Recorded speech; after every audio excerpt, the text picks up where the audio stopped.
নমস্কার, আপনারা দেখছেন কলকাতা টিভি ডিজিটাল। আমি দেবাশিস সেনগুপ্ত আপনাদের সঙ্গে রয়েছি। যে বিষয় নিয়ে এই মুহূর্তে রাজ্য রাজনীতিতে আলোচনার বিষয়বস্তু, যে তৃণমূলের কংগ্রেসের হাতে কি থাকবে তাদের পতাকা, অর্থাৎ মমতা বন্দ্যোপাধ্যায়ের হাতে কি থাকবে জোড়া ফুলের এই পতাকা বা বিদ্রোহীরা, বুঝে নিতে সুপ্রিম কোর্টের সেই তিনটি ঐতিহাসিক রায়ের কথা বলা হচ্ছে।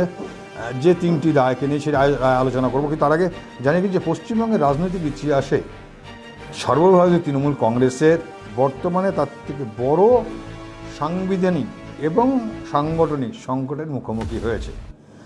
দলের যে 28 জন সাংসদ ছিলেন তাদের মধ্যে 20 জনই কিন্তু বিদ্রোহী হয়ে চলে যাচ্ছেন, এবং তারা পাশাপাশি যে 8 জন রয়েছে, এটা কেবল রাজনৈতিক ধাক্কাই নয়, এটা সরাসরি দলের নাম, অস্তিত্ব এবং ঐতিহ্য জোড়া ফুলের নির্বাচনের প্রতীক কার দখলে থাকবে ইনি কিন্তু এখন সংকট তৈরি হচ্ছে। যাদব কি থাকবে মমতা বন্দ্যোপাধ্যায়ের হাতে এই জোড়া ফুলের প্রতীকের লম্ব? কেন বেশিরভাগটাই কিন্তু চলে গিয়েছে অন্যদিকে। সুদীপ বন্দ্যোপাধ্যায়, কাকলি ঘোষ দস্তিদারের মতো এই বিদ্রোহী গোষ্ঠী, ত্রিপুরার এই যে দল এনসিপিআই, তাদের সঙ্গে একত্রিত হওয়ার যে যোগ দিয়েছে, নিজেদের আসল তৃণমূল দাবি করার প্রস্তুতিও তারা নিচ্ছেন, এমনটাই শোনা যাচ্ছে। তবে এই লড়াই যদি শেষ পর্যন্ত নির্বাচন কমিশন এবং আদালতের যায় গড়ায়, তবে আইনি মারপ্যাচে কার পাল্লা ভারী থাকবে তা বুঝতে দেশের আইন এবং সুপ্রিম কোর্টের অতীতের কিছু রায় খতিয়ে দেখা জরুরি। যার মধ্যে 3টি রায়ের মধ্যে একটি রয়েছে দলত্যাগ বিরোধী আইন, এবং 2/3 যে অঙ্কটি রয়েছে।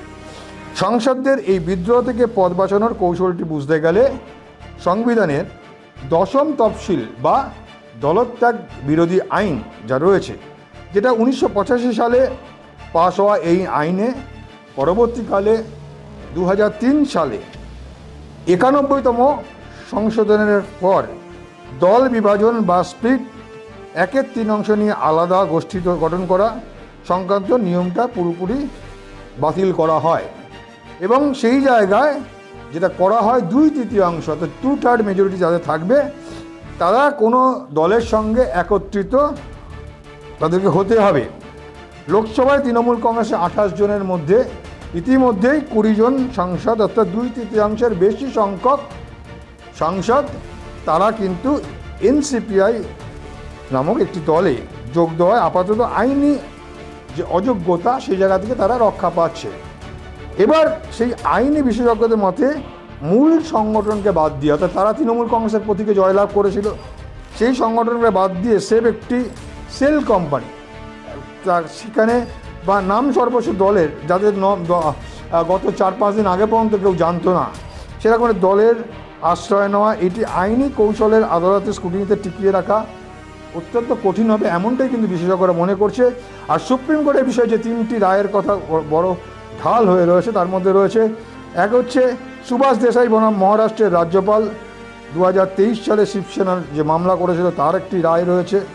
এছাড়াও রায় রয়েছে ডক্টর মহাচন্দ্র প্রসাদ 2004 ও রাজেন্দ্র সিং রানার 2007 সালে একটি মামলা, এবং রবি নায়ক বনাম ভারত সরকারের 1994 সালের একটি মামলা। এবং এই মামলা 3টে যদি বিশ্লেষণ করা যায়, তাহলে এক্ষুনি বলা যাবে না যে এই নির্বাচন কমিশনের এই 3 পরীক্ষার, এবং আরেকটি হচ্ছে নির্বাচন কমিশনের এই 3 পরীক্ষা এবং সাদিক আলী মামলা, এই বিদ্রোহী শিবির জুলাই মাসের আসন্ন সংসদ অধিবেশন শুরু হতেই সেখানে কিন্তু তারা দাবি করতে পারে ইসির কাছে যে প্রতীকের এবং নামের উপরও অধিকার দাবি করার তারা পরিকল্পনা করছে, এমনটাই শোনা কথা।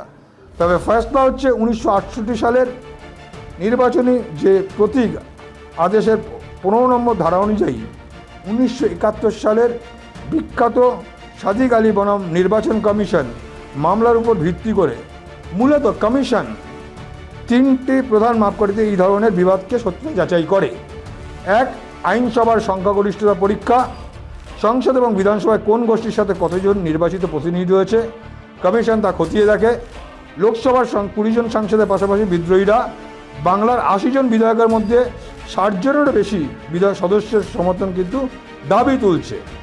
এই পরীক্ষায় আইনসভার সংখ্যাতত্ত্বে আপাত দৃষ্টিতে বিদ্রোহীদের পাল্লা ভারী বলেই মনে হচ্ছে। 2. সাংগঠনিক সংখ্যাগরিষ্ঠতার পরীক্ষা।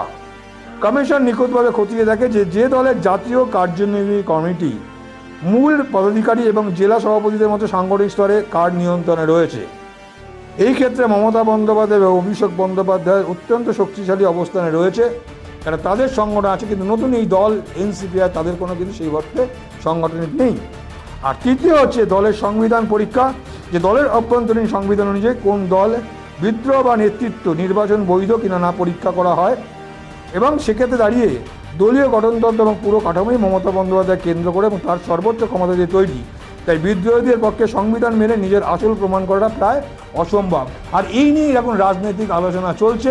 সেই জায়গায় দাঁড়িয়ে এখন দেখার বিষয় যে আগামী দিন কি হয়, তাকিয়ে থাকতে হবে সেই দিকেই। দেখতে থাকুন কলকাতা টিভি ডিজিটাল।